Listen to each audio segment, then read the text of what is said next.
What is the diluted EPS? Okay.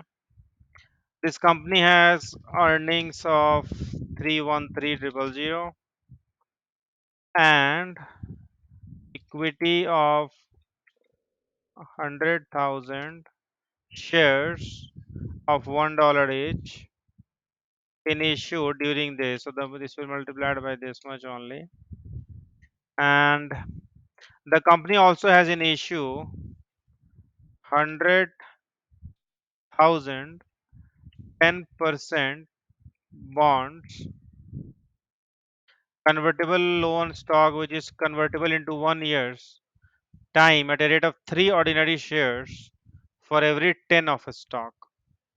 So this we have. So what it is saying, for every 10, okay, for every 10 they will get 3. So 30,000. Hmm, okay, I just want to change this to financial without decimals. This one I can give the decimal to. Okay, so 30,000, it will be converted. This 100,000 of bonds will be converted into 30,000 of ordinary shares. So our shares, or our equity, or I mean, our shares will be this 100,000 that we already have plus this 30. So 130,000 is the number of shares. Our earning is 313. Okay, but then we will do adjustment. Like if we have this bond, our interest expense on this bond is 100,000 bonds we have. 100,000 is the amount. 3 ordinary shares. Okay, so we will take this 100,000 we will take this 100,000 multiplied by 10%. So 10,000 is the interest expense, and then tax rate is 30%. So we'll take 70% of it, and this 7,000 will be added to the earnings. So 313 plus 7,000, our earnings will be 320.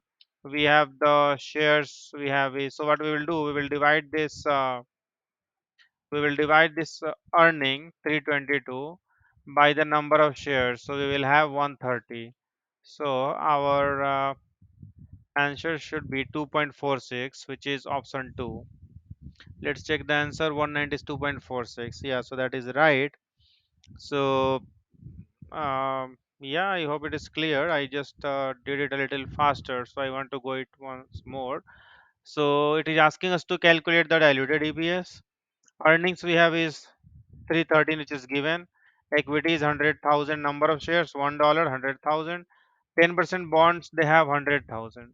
Okay, and it is 10% is the interest rate here. It is convertible into uh, 1 year's time at a rate of 3 ordinary shares for every $10 of a stock. Okay, every $10 of a stock. So what we are doing, dividing it by 10, because it is talking about in terms of dollars only. So it should be good. We are not worried about the number of this thing. It is giving us the amount dollar 100,000 and then dollar 10. We divided it, and then it is saying that for this 3 ordinary stock you will get. So this 30,000 additional shares we will have. So we added 130 will be our number of shares. Then the interest expense we have calculated that on 100,000 dollar of bonds, we will pay 10% interest, and then 30% is the tax rate. That benefit we will now not get also. So multiplied by 70% for that region, because 30% is the tax rate. And then we are adding it here, that 313 is our earnings, and we will add back the interest expenses that we would not pay once these bonds will be converted. Uh, so we'll still pay taxes on this earning, but this we will not get as a deduction the interest expenses. And then we are just dividing the our earnings, diluted earnings. This will be our diluted earnings, and this will be our diluted shares. So we'll divide the diluted earnings by diluted shares, and we will get our answer here, 2.46.